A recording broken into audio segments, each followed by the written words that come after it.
Sobat Cuan, tahun ini ada satu nama yang bakal sering banget kamu dengar ya, itu adalah Kevin Warsh karena dia lagi dinominasikan buat gantiin Jerome Powell sebagai ketua The Fed berikutnya. Dan kalau beneran terjadi nih keputusan dia bakalan bisa ngaruh langsung ke IHSG, rupiah, bahkan juga bunga KPR kamu. FYI juga nih, si Bung Kevin ini digadang jadi Fed Chair terkaya sepanjang sejarah loh. Nah, Bro William, sekarang aku mau tanya, segede apa sebenarnya implikasinya kalau misalnya nanti beliau beneran terpilih? Nah, ini mungkin Kevin Warsh ya, bukan Bung Kevin Reki. Beda, bukan Iya, Bro beda, Kevin ya. beda. Ya, kalau kita mau ngomongin impactnya sih bakalan gede ya. Hmm. Secara dia akan menjadi ketua The Fed, orang nomor 1 dalam hal monetary. Dan The Fed itu bukan cuma bank sentral di Amerika, dia juga penentu gravitasi dari keuangan global.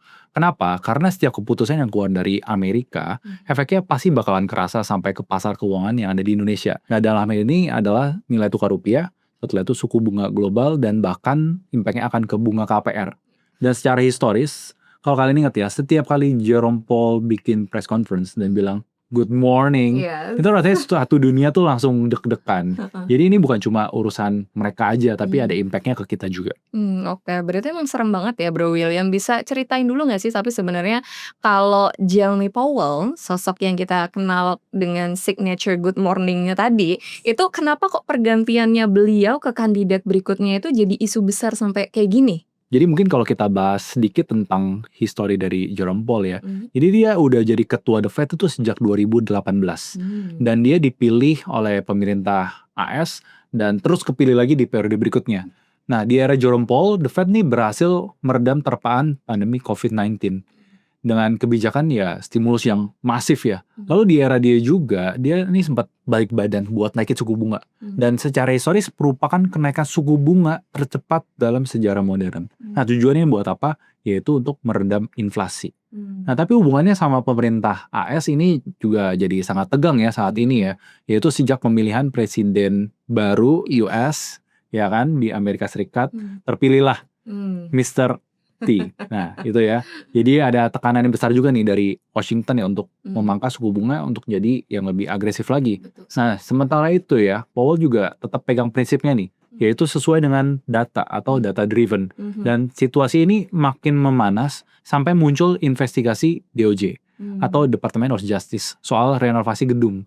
Dan ini The Fed mengindikasikan ada pembengkakan sampai 2,5 miliar US dollar. Dan banyak analis ini baca sebagai sebuah tekanan politik nih, Rex. Oke, nah sekarang kita lanjut ke sosok yang digadang-gadang akan menggantikan Bro Kevin Warsh ya. Bro William, kalau tadi udah jelasin Jerome Powell itu siapa, sekarang Kevin Warsh ini siapa? Yes, oke. Kalau kita masuk ke Kevin Warsh detailnya, Kevin Warsh ini bukan pemain baru dan bukan pendatang baru juga ya di Amerika gitu ya. Dia dulu adalah bankir investasi di Morgan Stanley. Dan bayangin aja, dia udah jadi gubernur The Fed pada usia 35 tahun. Dia adalah yang termuda di masanya. Dan pas krisis 2008, pas lagi panas-panasnya, dia adalah satu sosok yang di balik layar yang jadi jembatan antara The Fed dengan Wall Street untuk menangani kasus besar seperti Bear Stearns sampai Lehman Brothers. Nah, tapi ini yang bikin dia makin menarik nih, yaitu adalah point of view-nya soal AI. Dan Warsh vokal banget, bilang kalau AI itu adalah game changer buat naikin produktivitas dan nurunin inflasi secara alami. Jadi dia ini kombinasi langka antara mantan bankir yang hatam banget soal krisis sama visioner teknologi yang bikin kehadiran ini di kebijakan moneter sekarang benar-benar dinanti sama pasar nih, Riz. Oke. Nah Bro William, kalau Warsh beneran jadi ketua The Fed berikutnya, pertanyaan aku dia bakal bawa kebijakan yang kayak gimana gitu. Karena ini bisa jadi salah satu hal yang paling kritikal yang perlu Sobat Cuan tahu nih. Yes, ini tepat banget nih. Awal kita harus mapping dulu kondisinya, yaitu baik dari prinsipnya Warsh dan juga tekanan dari eksternal. Basically ada 3 hal utama yang perlu kita pahami. Yang pertama adalah Warsh sering menyebut sound money. Yang intinya dia mau neraca The Fed ini jadi lebih ramping gitu ya. Dan dia udah lama banget nih kritik soal program QE dan berkomitmen lanjutkan quantitative tightening alias penjualan aset dari The Fed. Dan di sisi lain kita lihat juga ada tekanan dari eksternal di mana dibutuhkan relaksasi untuk membiayai kebutuhan US government. Contohnya adalah hutang AS. Setelah itu kita tahu ya ada geopolitical tension yang membutuhkan dana yang besar juga. Betul. Dan berdasarkan US Treasury, utang nasional AS ini berada di posisi 39 triliun US dollar. Ini datanya kalian bisa cek ya di balance sheet-nya The Fed. Yeah. Dan ini berarti juga ada ruang untuk The Fed melakukan pemangkasan suku bunga yang jadi lebih agresif. Gitu. Dan pertimbangan lainnya, menurut saya selain itu adalah dia juga mau mengurangi kebiasaan The Fed yang suka kasih spoiler atau janji-janji soal langkah mereka ke depannya nih. Dan daripada bikin pasar sibuk buat nebak sinyal yang nggak pasti, Wars ini lebih setuju kalau semuanya pakai aturan main yang jelas dan baku. Jadi apapun kondisinya, langkah yang diambil The Fed nanti ini sudah ada rumusnya gitu ya. Dan kita lihat aja ya nanti situasi ini akan menghasilkan kebijakan yang seperti apa nih. Oke, tapi menariknya ini Bro William, pertanyaanku adalah apa rencana Wars ini tuh nggak terlalu berisiko ya buat kondisi sekarang gitu ya? Karena kan logikanya kalau dia mau pangkas suku bunga secara agresif yang tadi Bro William jelaskan, bukannya itu akan bahaya saat harga minyak juga nanti lagi tinggi gitu kan? Energi sekarang kenaikannya juga udah jadi motor utamanya inflasi. Apa dia nggak takut malah bikin inflasi Amerika tuh nanti akan semakin liar gitu? Ya, ini sebenarnya satu hal, sebuah tantangan yang terbesar dari Wars ya. Dan kita tahu ya bahwa harga minyak Brent ini sempat menyentuh level yang sangat tinggi akibat ketegangan yang terjadi di Timur Tengah, Betul. tepatnya di Selat Hormuz. Iya. Dan meskipun ada sedikit koreksi ya di harga oil, tapi harganya masih jauh nih di atas level yang normal sebelum konflik. Dan di futures market pun bahkan sempat mulai pricing ya kemungkinan kenaikan akan suku bunga dan bukan tentang pemangkasan lagi gitu ya. Dan ini berlawanan langsung juga dengan tekanan eksternal yang ada dan memicu untuk mereka untuk menurunkan suku bunga. Nah, jadi ini masuk ke dalam sebuah kondisi yang sangat tricky ya. Jadi kembali lagi sebenarnya nanti dia akan mengambil cara dan strategi seperti apa ya Bro Betul. William ya. Nah sekarang untuk strategi investasi kita ke depannya nih Bro William. Karena pasti kan ini akan ada dampaknya juga nih ke Indonesia sendiri. Nah menurut Bro William dampaknya nanti jauhnya akan seperti apa nih? Ya, ini ada 3 sektor utama yang bisa langsung kena impact-nya ya. Nah, kita harus belajar buat skenario ya, karena kita harus lebih agile in the market. Yang pertama dengan skenario bahwa rupiah akan lebih tertekan ya. Kenapa? Karena kalau kita baca Wars sebagai figur yang lebih hawkish dengan kebijakan QT yang nantinya akan jadinya yang diambil ya. Dan ini berpotensi dolar akan menguat, setelah itu rupiahnya justru akan tertekan. Dan kita pernah ngalamin ini waktu taper tantrum di 2013, di mana Indonesia itu masuk dalam the fragile five. Dan saat itu rupiah langsung ambles tajam, dan fundamentalnya waktu periode tersebut mungkin nggak terlalu solid ya seperti periode sekarang. Kalau sekarang kita lihat ya kita lebih cukup solid fundamentalnya, tapi ya risikonya juga tetap ada. Jadi kalau kalian mau melakukan hedging, kalian bisa melakukan aktivasi USD yield di aplikasi peluang kalian supaya USD balance kalian yang nganggur ini bisa tumbuh hingga 3,38% per tahun. Lalu skenario kedua adalah di mana ada capital outflow yang besar di pasar emerging market, dan ini akan sensitif juga ke kondisi Indonesia secara keseluruhan, dan pastinya akan sensitif terhadap kebijakan arah The Fed. Dan investor asing ini juga cenderung akan menarik dana balik ke US kalau yield obligasi US lebih menarik gitu ya dibandingin investasi di luar sana. Dan yang ketiga adalah Bank Indonesia itu sendiri ya.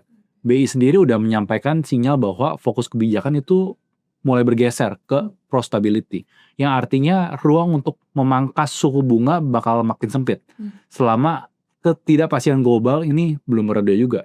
Jadi kalau The Fed menahan atau justru menaikkan suku bunga ya, BI ini justru susah buat memangkas suku bunga. Karena selisih bunga yang terlalu tipis ini akan mendorong capital outflow yang lebih besar lagi. Oke, jadi sebenarnya masih banyak ketidakpastian yang tetap perlu kita waspadai ya Sobat Cuan dan juga Bro William. Nah pertanyaan berikutnya yang paling ditunggu-tunggu, kita lanjut ke strategi investasi apa nih yang paling relevan untuk bisa menavigasi situasi kita sekarang Bro William? Iya, mungkin aku mulai dari satu pertanyaan sederhana ya. Gimana caranya the worst case skenario nggak hancurin total kekayaan kita nih secara general. Nah kalau kita bisa jawab itu, secara nggak langsung kita udah ngelakuin hedging. Dan ada beberapa aset yang relevan dalam situasi ini. Yang pertama adalah emas. Ini adalah pelindung nilai klasik. Dan di peluang Sobat Cuan bisa akses emas digital dengan modal yang kecil, dan ini tetap jadi anchor ya, yang solid buat portofolio kita. Seperti semua instrumen, harga emas juga bisa naik dan turun ya, gitu. Dan yang kedua adalah mungkin kita bisa melakukan portofolio diversifikasi ke saham-saham yang defensif gitu ya. Dan perusahaan tersebut seperti kayak Coca-Cola, Walmart, ini adalah perusahaan yang punya pricing power yang kuat. Mau inflasinya naik pun pendapatan mereka akan relatif tetap aman dan lebih tertahan akan guncangan dari luar gitu. Dan ini teman-teman bisa akses juga ya di peluang sebagai salah satu sarana untuk berinvestasi di saham AS. Dan perlu diingat juga, historis tidak menjaminkan hasil yang pasti di masa yang akan datang gitu ya. Dan yang ketiga juga, kalau kita mau exposure ke pergerakan harga minyak, ada USO sebagai instrumen yang mengikutinya. Nah, tapi diingat juga bahwa semua instrumen ini akan mengandung resiko ya, jadi nilainya pasti bisa berfluktuasi.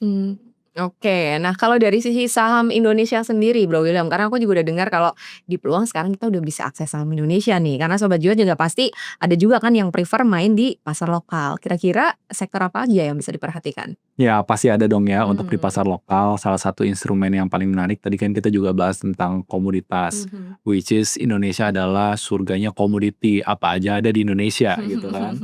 Nah, sekarang nih saham Indonesia di peluang udah ada lebih dari 950 saham yang bisa teman-teman semua akses ya. Jadi pilihannya makin luas buat Sobat Cuan gitu.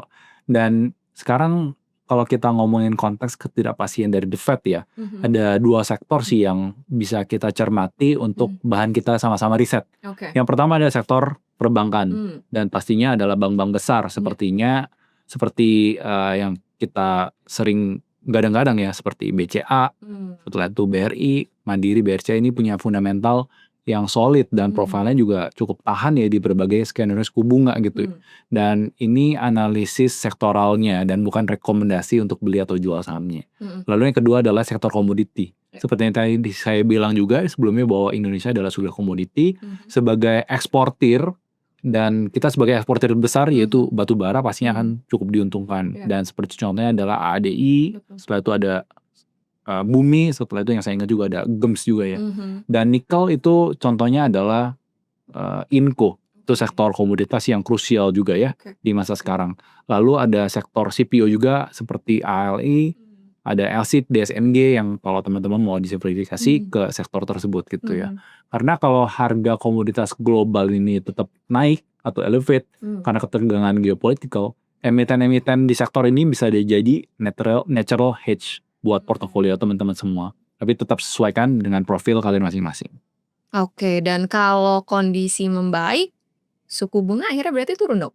Iya, betul. Kalau misalkan skenario ini yang terjadi ya, giliran saham-saham yang sifatnya aset growth ini akan bersinar. Nah, sektor teknologi besar ke depannya yang memiliki pertumbuhan di masa depan yang besar bisa teman-teman perhatikan gitu ya.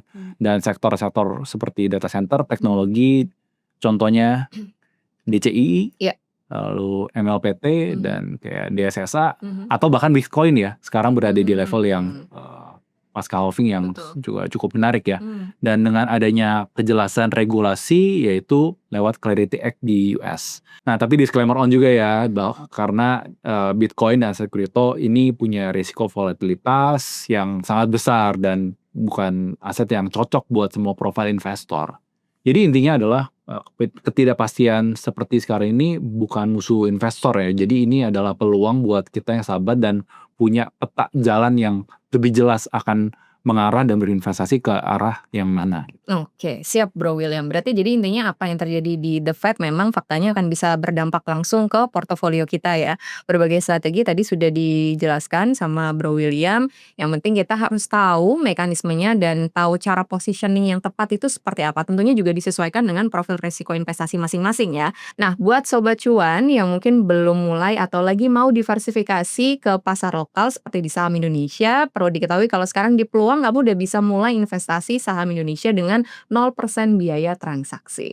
Ada juga program bonus saham sampai dengan Rp300.000 untuk yang buka RDN sekarang. Jadi cek aja detail terkait dengan syarat dan ketentuan selengkapnya di description ya, karena nanti kita akan taruh linknya di sana. Tetap pelajari lebih dalam sebelum ambil keputusan investasi apapun, dan sampai jumpa lagi di episode berikutnya. Kita pamit dulu. See you in the next episode. Bye.